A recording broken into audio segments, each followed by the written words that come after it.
شروع کرتی ہوں اللہ کے نام سے جو بے انتہا مہربان نہایت رحم فرمانے والا ہے۔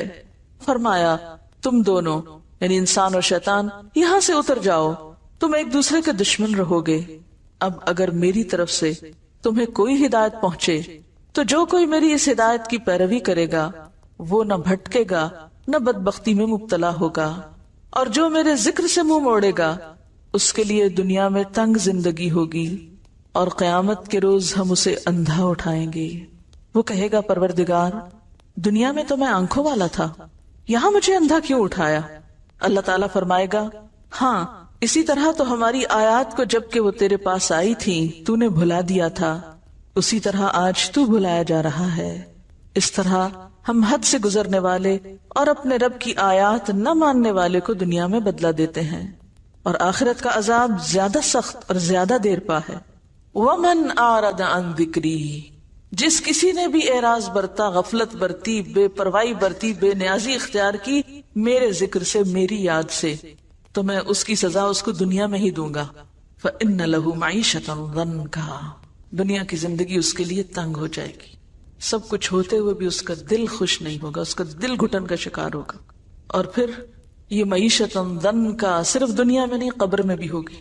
قبر کے عذاب میں جو اہم ترین چیز ہے وہ کیا ہے؟ قبر کا تنگ ہونا، تنگی، بھچ جانا۔ تو ایک زندگی یہ دنیا کی زندگی ہے، دوسری زندگی وہ قبر کی زندگی، اور پھر اگلی زندگی حشر کی زندگی ہے۔ وَنَحْشُرُهُ يَوْمَ الْقِيَامَةِ أَعْمَى، قبر سے وہ پھر اندھا ہو کے اٹھے گا، اور اس وقت انسان کہے گا قال رب لما حشرتنی اعمی، کہے گا یا رب تو نے مجھے اندھا کیوں اٹھایا؟ وقد كنت بصیرا، میں تو دیکھنے والا تھا، میری آنکھیں تو ٹھیک کام کرتی تھی، یہ سب کیا ہوا؟ میں تو دیکھ سکتا تھا، دنیا میں تو میری بینائی نہیں گئی تھی، یہ آج میری بینائی کیوں چھن گئی؟ آج میری نظر کیوں چلی گئی؟ یہاں مجھے کیوں اندھا اٹھایا گیا؟ تو اس کو وجہ بتائی جائے گی۔ قال كذلك اتتك آیاتنا فنسیتها وكذلك اليوم تنسى، ہاں اسی طرح تو ہماری آیات کو جبکہ وہ تیرے پاس آئی تھی تو نے بھلا دیا تھا۔ ہماری آیات کے بارے میں تم نے اپنی آنکھیں بند کر رکھی تھی، ہماری نشانیاں تجھے نظر نہ آتی تھیں، ہمارے کلام، ہماری یاد، ہماری بات کی طرف توجہ کرنے کا تمہارے پاس وقت ہی نہ تھا، وہ تو تمہاری ترجیحات میں سے ہی نہ تھا۔ وَكَذَلِكَ الْيَوْمَ تُنْسَى، آج تمہاری سزا یہ کہ تم بھی بھلائے جا رہے ہو، تمہارا بھی کوئی پرسان حال نہیں۔ خلاصہ کیا ہے؟ وَكَذَلِكَ نَجْزِي مَنْ أَسْرَفَ، وَكَذَلِكَ نَجْزِي مَنْ أَسْرَفَ، جو بھی حد سے بڑھتا ہے ہم اس کو ایسی ہی جزا دیتے ہیں۔ وَلَمْ يُؤْمِن بِآيَاتِ رَبِّهِ، اور اپنے رب کی آیات کو مانتا نہیں ہے۔ نہ ماننے سے کیا مراد ہے؟ قبول نہیں کرتا، عمل نہیں کرتا۔ وَلَعَذَابُ الْآخِرَةِ أَشَدُّ وَأَبْقَى، اور البتہ آخرت کا عذاب زیادہ شدید ہے اور زیادہ باقی رہنے والا ہے۔ کس کے مقابلے میں؟ دنیا کی معیشت ضنکا کے مقابلے میں۔ تو بات یہ ہے کہ کیا یہ سچی بات ہے؟ ذکر کے بغیر دنیا میں زندگی تنگ ہوتی ہے؟ کیا واقعی آپ کو معلوم، اور صرف معلوم نہیں یقین بھی ہے کہ قیامت کے دن کچھ لوگ اندھے اٹھائے جائیں گے؟ کیا واقعی ایسا ہونے والا ہے؟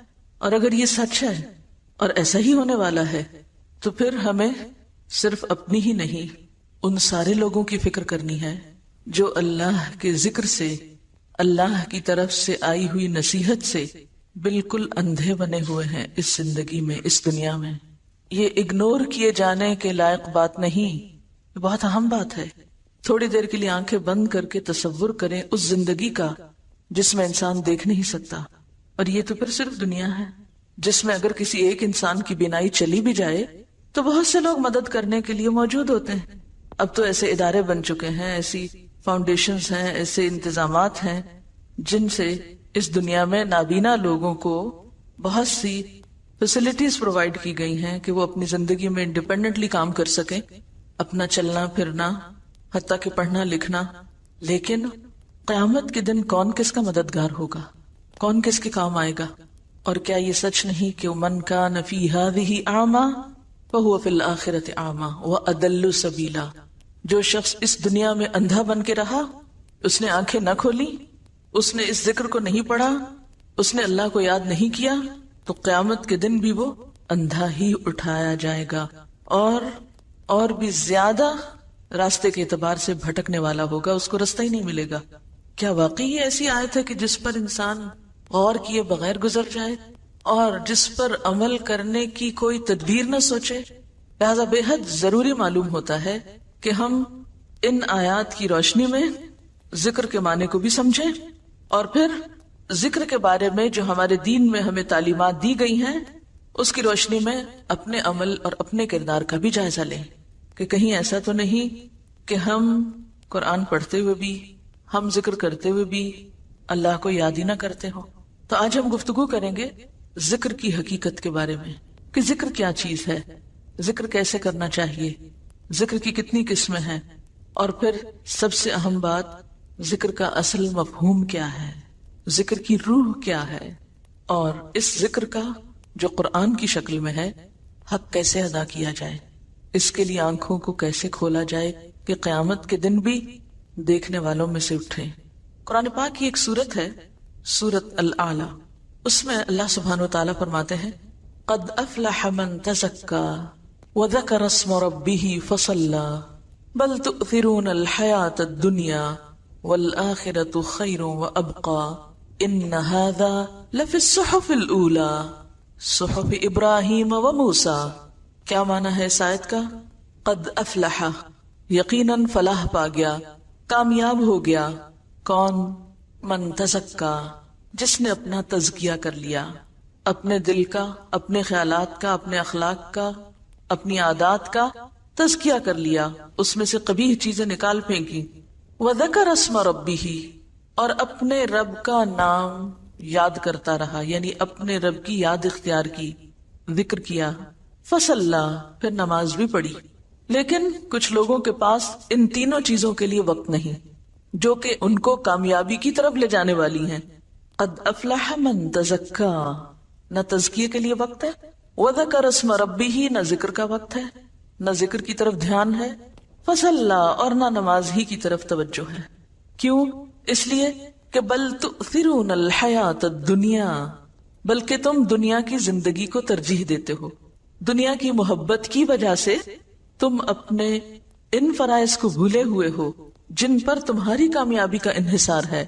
والآخرۃ خیر وابقی، اور تمہیں یہ بھی بھول گیا کہ آخرت زیادہ اچھی جگہ ہے اور زیادہ باقی رہنے والی ہے. اس دنیا کی نسبت وہ گھر جو ہمیں کل ملنے والا ہے وہ زیادہ اچھا گھر ہے. ان ھذا، یقیناً یہ باتیں لفی الصحف الاولی، پہلے صحیفوں میں بھی موجود ہیں. اس سے کیا پتہ چلتا ہے کہ کامیابی کے یہ اصول ابدی ہیں. ابدی کا کیا معنی ہوتا ہے؟ ہمیشہ سے، ان میں کوئی شک نہیں. ہر دور میں یہی باتیں پیغمبرانہ تعلیم کا حصہ رہی ہیں، اور خاص طور پر صحف ابراہیم و موسیٰ، ابراہیم اور موسیٰ علیہ السلام کی تعلیمات ان کی کتابوں اور ان کے صحیفوں میں بھی یہی باتیں تھی. یعنی ساری تعلیمات کا نچوڑ یہی ہے. تو گویا دین کی تعلیم یہی ہے. پہلی چیز کہ تزکیہ نفس ہو، تزکیہ قلب ہو، تزکیہ اخلاق ہو. کس لیے یہ ساری صفائی، یہ اہتمام؟ آپ گھروں کی صفائی کیوں کرتے ہیں؟ ڈیکوریشن کیوں کرتے ہیں؟ ہر چیز کو کیوں تیار کرتے ہیں؟ کسی خاص مہمان نے آنا ہوتا ہے. دلوں کا تزکیہ کس لیے؟ کہ یہ دل اللہ کے لیے بنے ہیں. اس میں ہمیں سب سے محبوب ترین چیز کو یہاں مقام دینا ہے. تو یہاں سب سے محبوب ترین ہستی اللہ رب العزت کی ذات، یہ دل تو اس کے لیے. اتنی قیمتی چیز، اتنی قیمتی جگہ، یہ دنیا کی ٹھیکریوں کے لیے تو نہیں ہے، دنیا کی حقیر چیزوں کے لیے تو نہیں ہے کہ ان کو یہاں بسا لیں. اس دل میں تو رب کی یاد ہونی چاہیے. جب تزکیہ ہوتا ہے اور رب دل میں آتا ہے تو پھر ہو نہیں سکتا کہ ہر دم رب کا نام اور رب کی یاد اور رب کا ذکر نہ ہو. کبھی ایک شکل میں، کبھی دوسری شکل میں، کبھی تیسری شکل میں. اس کی شکلیں اور صورتیں مختلف ہو سکتی ہیں. کہیں وہ ذکر نماز کی شکل میں ہوگا، کہیں وہ ذکر دل ہی دل میں ہوگا، کہیں وہ ذکر زبان پر ہوگا، کہیں وہ قرآن کی شکل میں ہوگا. لیکن یہ نہیں ہو سکتا کہ ایسے شخص کی زندگی پھر اپنے رب کی یاد سے خالی ہو جائے. یہ نہیں ہو سکتا. اور جب یہ خصوصیات انسان کے اندر حقیقی معنوں میں آتی ہیں تبھی اس کا دل اس دنیا کی بجائے آخرت کا چاہنے والا ہو جاتا ہے. جبھی پھر اس کی نمازیں بنتی ہیں. فصلی، اور نماز ہے کیا؟ اقم الصلاۃ لذکری، نماز تو ہے ہی اللہ کی یاد کے لیے، اللہ کے ذکر کے لیے. ایسے لوگوں کو پھر خود بخود نماز میں لطف آنے لگتا ہے، وہ نماز کی طرف دوڑتے ہیں. فَسَعُوا إِلَىٰ ذِكْرِ اللَّهِ فَفِرُّوا إِلَى اللَّهِ. پھر وہ سستی کے مارے تاخیر کر کے نماز نہیں پڑھتے جیسے منافقین پڑھتے ہیں. وَإِذَا قَامُوا إِلَى الصَّلَاةِ قَامُوا كُسَالَىٰ يُرَاءُونَ النَّاسَ وَلَا يَذْكُرُونَ اللَّهَ إِلَّا قَلِيلًا. پھر ان کی زندگیوں میں ایک واضح چینج نظر آتا ہے، واضح تبدیلی نظر آتی ہے کہ وہ ہر چیز سے بڑھ کر پھر نماز کی فکر کرنے والے بن جاتے ہیں، کیونکہ نماز ذکر کی اعلیٰ ترین شکل ہے. اقم الصلاۃ لذکری. نماز قائم کرنے کا تو مقصد ہی اللہ کو یاد کرنا ہے. آپ این دنیا کے کاموں میں ڈوبے ہوئے ہوں، سب چھوڑ کر اللہ کے دربار میں پہنچ جاتے ہیں. یہ کس بات کا اظہار ہے؟ اللہ سے محبت کا اظہار ہے. پھر کچھ یاد نہیں رہتا، پھر کوئی چیز اہم نہیں رہتی، غم ہو یا خوشی ہو، پھر ہر حال میں انسان اپنے رب ہی کی طرف دوڑتا ہے. فَسَعُوا إِلَىٰ ذِكْرِ اللَّهِ وَذَرُوا الْبَيْعَ. پھر دنیا کی تجارت اور خرید و فروخت چھوڑ دیتا ہے. تو بہرحال یہ وہ بنیادی تعلیمات ہیں جو تمام پیغمبرانہ صحیفوں میں ہیں، اور تمام انبیاء کا مقصد کیا تھا آنے کا کہ وہ انسانوں کو اللہ سے جوڑیں. کیونکہ ان آیات میں بھی کیا بتایا گیا؟ فَإِمَّا يَأْتِيَنَّكُم مِّنِّي هُدًى فَمَنِ اتَّبَعَ هُدَايَ. پہلے آپ دیکھیے جمع کا صیغہ استعمال کیا گیا کہ اگر تم سب کے پاس میری طرف سے ہدایت آئے، کیونکہ پیغمبر تو سب کے لیے ہوتے ہیں نا، اور خاص طور پر نبی صلی اللہ علیہ وسلم تو رحمت للعالمین ہیں. یا ایھا الناس انی رسول اللہ الیکم جمیعا وما ارسلناک الا کافۃ للناس. سارے انسانوں کے لیے. لیکن پھر سارے انسانوں میں سے جب عمل کا وقت آتا ہے تو ہر ایک کے لیے دین اپنی اپنی جگہ اہم ہو جاتا ہے. فمن، تو اب یہاں اکیلے اکیلے کی بات ہے، اور اتبع بھی سنگولر ہے. فمن اتبع، تو جس نے پیروی کی. یہ نہیں کہ میرا سارا خاندان پیروی کرتا رہے اور میں نہ کروں تو مجھے کوئی فائدہ نہیں. فمن اتبع، جس نے بھی پیروی کی، ہدایا، میری ہدایت کی، فلا یضل، تو وہ بھٹکے گا نہیں، گمراہ نہیں ہوگا، ولا یشقا، اور نہ مصیبت میں پڑے گا، نہ وہ بدبخت ہوگا. پھر بات آ جاتی انڈیویجولز پر. ایک ایک کو اپنا حساب دینا ہے، تنہا، اکیلے. اور پھر آگے بھی ومن اعرض عن ذکری، جس کسی نے بھی اعراض برتا، غفلت برتی، بے پرواہی برتی، بے نیازی اختیار کی میرے ذکر سے، میری یاد سے، تو میں اس کی سزا اس کو دنیا میں ہی دوں گا. اس کی سزا کا آغاز دنیا میں ہی کر دوں گا. کیا ہوگا؟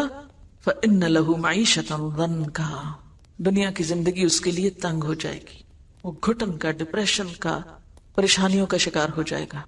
سب کچھ ہوتے ہوئے بھی اس کا دل خوش نہیں ہوگا، اس کا دل گھٹن کا شکار ہوگا. اور پھر یہ معیشت ضنکا صرف دنیا میں نہیں، قبر میں بھی ہوگی. قبر کے عذاب میں جو اہم ترین چیز ہے وہ کیا ہے؟ قبر کا تنگ ہونا، تنگی، بھچ جانا.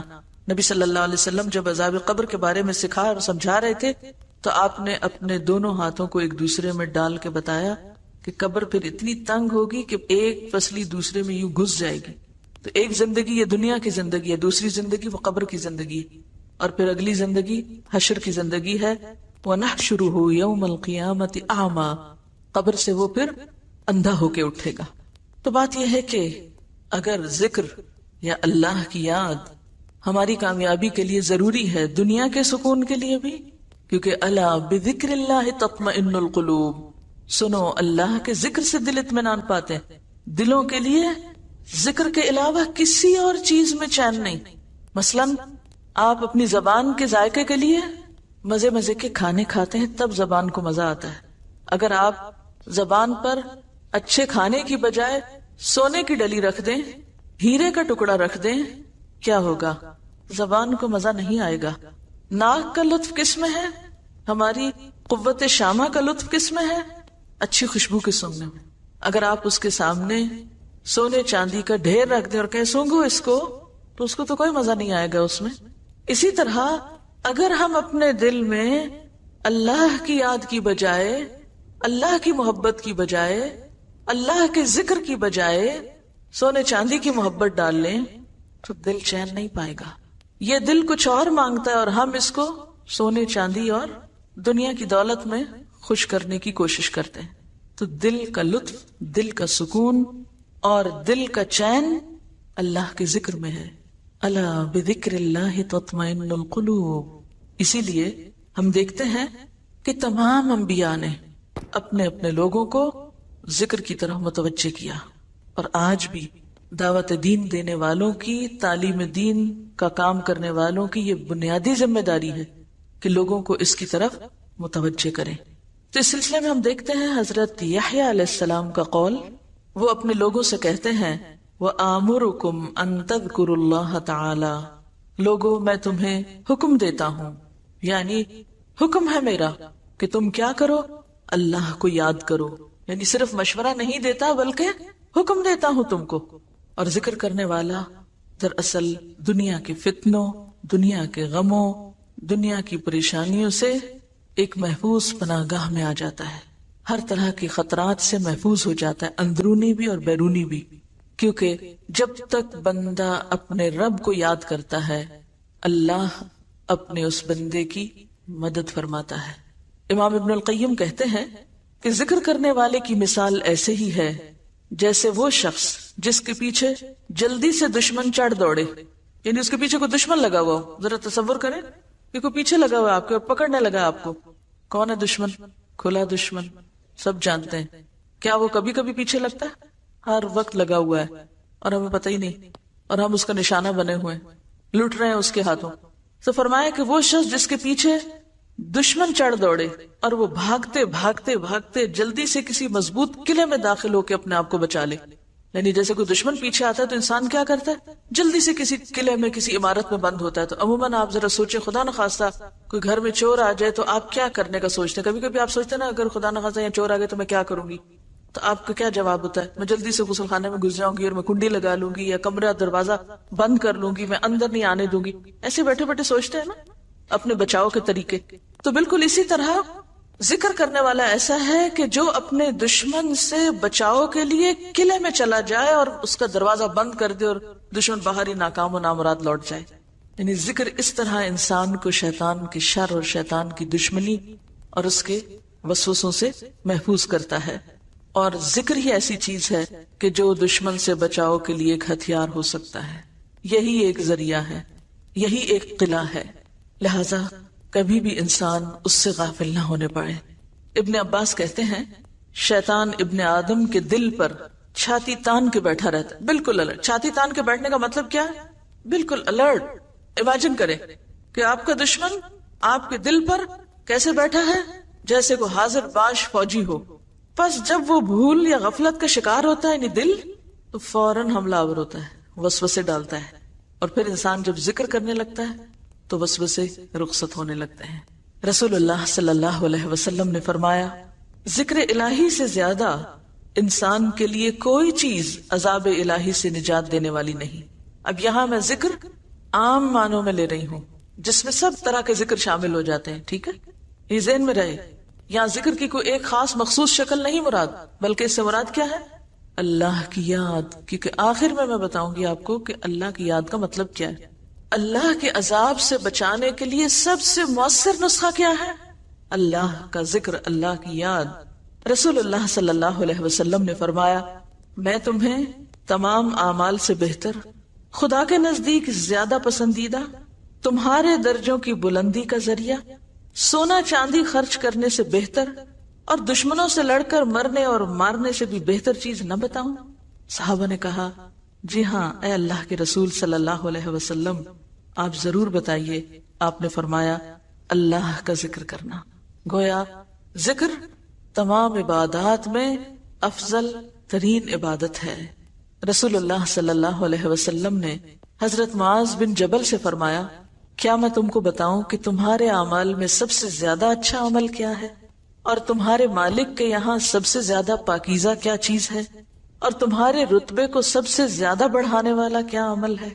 تمہارے لیے سونا چاندی دینے سے بھی زیادہ بہتر چیز کیا ہے، اور اس سے بھی بہتر کہ تم کل اپنے دشمن سے ملو، تم ان کی گردنیں مارو وہ تمہاری ماریں.